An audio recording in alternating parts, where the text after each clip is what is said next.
What up, YouTube? What it do? It's Luck at the Luck&Chuck. We're here with another deck profile from none other than Kobe Shaw. Oh, I was about to say, you're asking my name.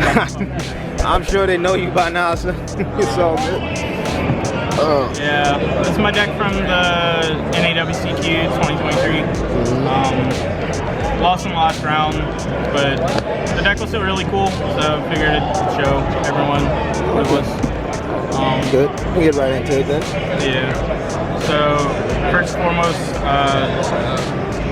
full credit to this deck goes to the Disciples and Aaron McInnes. Aaron really helped me on the list a lot, and this is basically literally just Game Next's deck minus one card in the extra deck. But I'll still share like my own thoughts on why I kept cards the same and why they're still in the deck. And shout out to like everyone from Lafayette, like Blake Day 2, that was pretty cool. Shout out to my team, Lucas, he's in top 16 right now. Probably gonna go to Worlds. But that's great. Yeah. So the deck was 43 cards, 6 normal summons. You want to play max copies of these because you just want to see one of these every game. Like, even if like you see multiple, it's still fine because you can still like normal this, get red med summon this, and like this is the best card in the game to pitch off of Chaos Space. So like, yeah, these are overperformers. Sometimes you side this out against Cash, but yeah, these were all really good. And to go with this card is crazy. A lot of times your follow-up is like, you banish this on their turn, and Dispatter summons this back, and this summons back Borland, or this summons back another dragon, and that's just 8,000 damage on board, just for this card existing in your public space. This card's insane. That's kind of nuts. I played a huge Bistio package.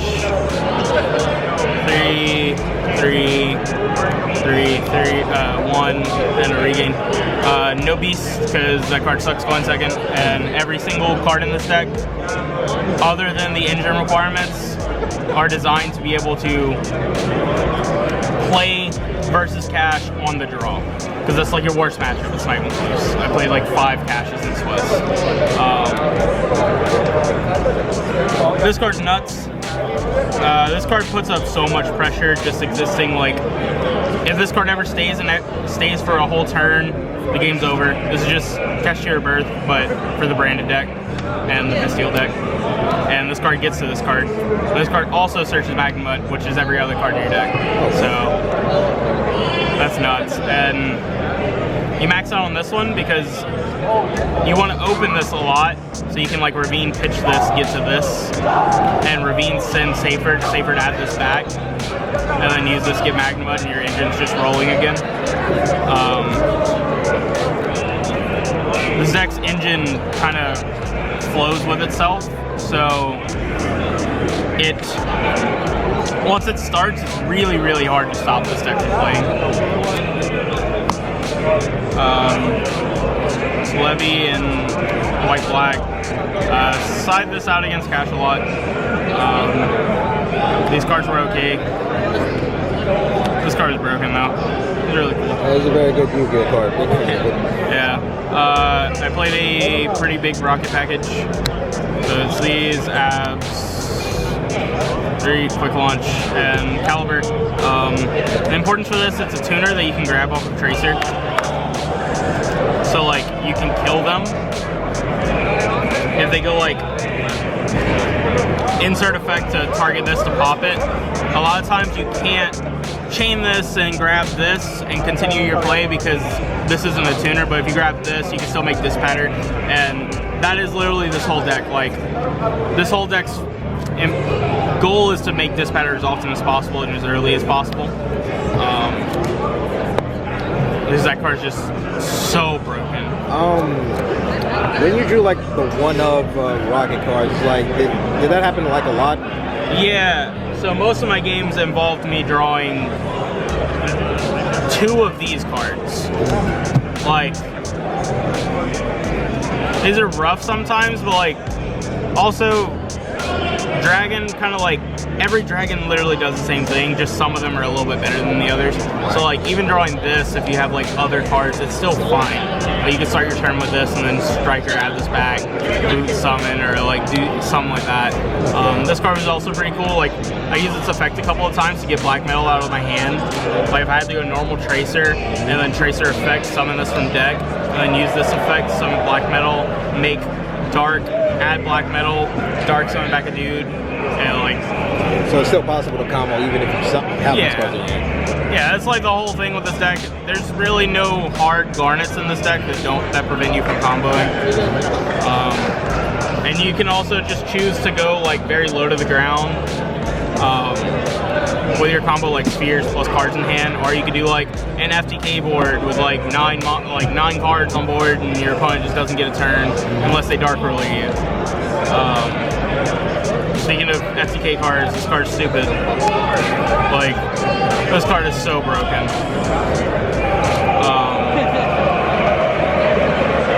Engine requirements. Now with, I'll explain when I get to the side, but like, this card's a lot less important than it was. But it's still like, you have to play this card. It's so good with the rocket cards. It's recurring pressure, and like, this card's just broken. This card's every card in your deck. I played 9 non-engine cards. This is the exact same lineup as Gabe from Euros last week. I felt these were perfect. Maybe more of this card, but this was fine. This card gets a lot better post-side, but you still want to have this in your deck. And it's hard to put it in the side, like with how siding patterns work in this deck. So you want to see talents a lot more. Yeah, post-side you play Thrust, so like Thrust can get this card, but like, you don't really have the space in the side to also play this card, so this is just in the main. Like, this could have just been another one of these, but this is another card that you could draw into versus cash and break the board with. Yeah, all these cards overperform. This card 100% overperformed. I never normally play cards like this in the main at big events because like board breaker cards really aren't it. But these were MVP of the weekend. This card too. This got asked a good bit, but it was good.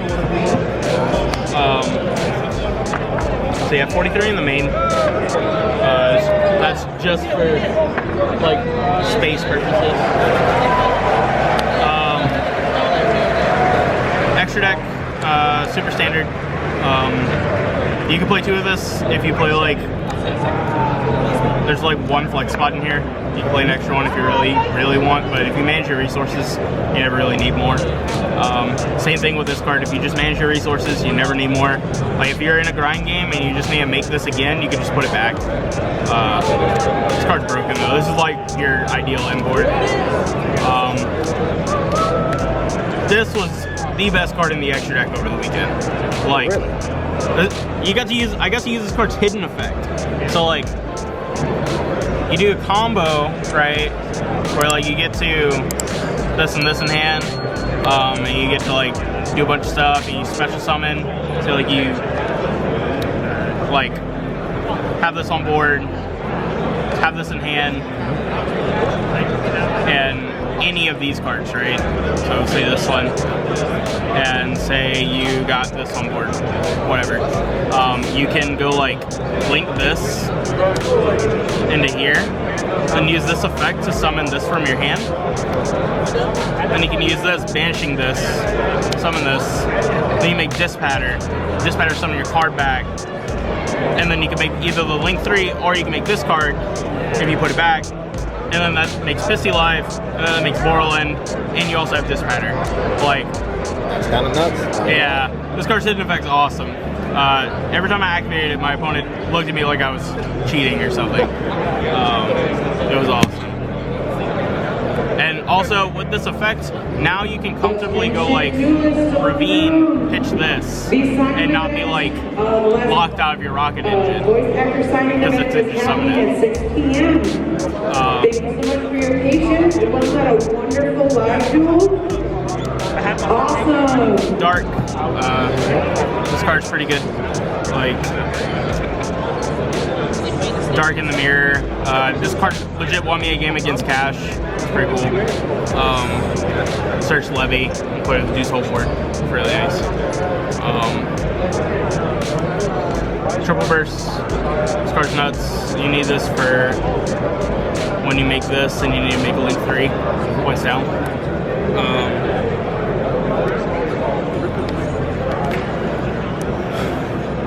Unicorn, I made this card like once over the weekend, but I'm glad I played it. Like, it helps you out-birth, which is nice. Borland, I made this card a lot. A lot of the times my board was like this, Dispatter, or this in the main monster zone, this and a Savage, and like Dispatter and Grave, so if they summon a monster you get Dispatter back. Like, these are really good. This card's so broken. It is just Ultimate Conductor with a negate.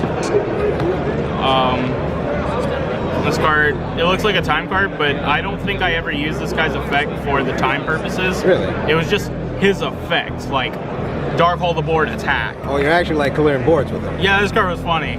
I didn't really go to time with this deck. The one time I did, was like in weird game state. I put the guy with no cards and he stopped at Brand Fusion. I was like, okay, whatever. Branded players. Yeah. Savage. I made this card a lot. This card's really good. Baron. Standard. Dispatter. If you could play more of this, you would. This card's broken. I played Chaos Angel. I'm pretty sure this is the only difference between me and Gabe's deck.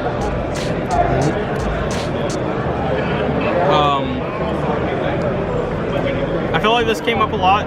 It won me a couple matches today that like I wouldn't have won if this card wasn't in my deck. And maybe like I could have played different in those matches, but like having this in there like at those moments came up a lot. This card is really good. Just being able to use this to clear the last form of substance on the cash board, like clearing Birth or clearing the back row, and then having your dudes unaffected by all their monster effects. Pretty crazy. I was scrambling like the whole weekend trying to find one of these. This is like one of my favorite cards ever. It's been years since I've seen that card. Yeah, this card's awesome. I summoned this a fair amount, not like super a lot, but a good bit. I didn't summon this card once, but this you have to play this if you play Talents. In theory, this card's really good. The public events playoffs. We have 4 very lucky duelists and 4 people who competed in a lot of public events. I'm going to call you in no particular order. You're going to have 2 minutes to come to me at the public event stage. Side deck, these are all the monsters. That's the stage where you signed up for public I can events. actually just lay these out. It'd be easier. So if you hear your name called, please come to the public this is for like with your photo ID in hand. Labyrinth and Branded. If you don't come up within 2 minutes, I'm going to move on to the next And like, people on the list. if you play against Cash and like you nib them at any point during the match, you'll take it out for this because they're never going to play into this card again. This card, I didn't draw this once, but this card in theory is really good because it beats the whole cash board. I drew this card once, it didn't matter. I didn't side this. I kind of wish I didn't play it at all. Like, I don't know, maybe this could have been another talent or like Branded Beast or something. I don't know, but it probably just shouldn't have been this card. Triple Erad, I drew this card once. The one game that I did, I got nipped for all my cards. Still won the game, but yeah, this I don't know what it's like. I got hit with this pretty aggressively in one game, but I don't know what it's like. Duster, this is also for the lab deck. This deck doesn't really respect the lab deck very much, which is kind of a thing. Maybe this could have been like Cosmic or Lightning Storm, but like, that matchup is hard if they're playing the Floodgate deck like Dinka. The matchup is very hard. The Furniture Lab deck just can't beat this deck, no, so that's kind of nice. And this was probably the best card in the weekend. Like, this card was broken. This card searches you engine, non-engine, like, it searches this, that should be enough. This card's broken. Yeah, this definitely overperformed. It's probably my favorite card in the side deck. This was also really good. You said like Thrust overperformed. Would you have preferred it in the main board, or is it like just it's perfect where it's at? Yeah, it can't be in the main because this deck doesn't play anything to set. So like, unless they nib you, and a lot of times when you get nibbed, it just doesn't matter because you make spheres really early. But like, there's nothing for you to set because you have to main deck so many cards to beat Cash that like, you don't have room to play like Daruma Cannon or something, because your matchup isn't good with that deck, engine versus engine. Makes sense. And that's mostly because this deck's engine is like 50 years old, so. True. It can't. Time is up for our first group. Yeah. So what are your thoughts on the event? It was a great event. I had 2 buys for the first 2 rounds, and then like, I got pretty unlucky early. Like, I played Cash my first round and then Cash 2 rounds later, and like, really unfortunate games. I got shifted almost every game of the tournament versus that deck. Like, that's wild. Sometimes people are just YuGiOh. It was unreal how many times I got shifted this weekend. But like, I still had a positive record against Cash in the end, so it's like nice. Would the tournament have been easier if I played Cash? Probably. But like, this deck's more fun. That deck's boring as hell, so. This deck's awesome. I feel you on that, I feel you. Any comments about like your match with Pat? Oh, I messed up. But, for the end of that, like, the draw doesn't benefit me or Pac. So like, I know, like, I can sit there and play for 7 minutes, sure, but there's no reason to do that. Like, here in the win, like, I messed up here in the win for sure, so I just let him, I conceded, but yeah, it was a good match. Like, Pac's a good dude, so it happens. Okay. Any final thoughts, sayings, messages, anything like that, shout outs? No, I think I shout everyone out. Shout out to Team Lafayette, everything. Alright then, so good. Thank you as always, Kobe. Thank you for being on the channel.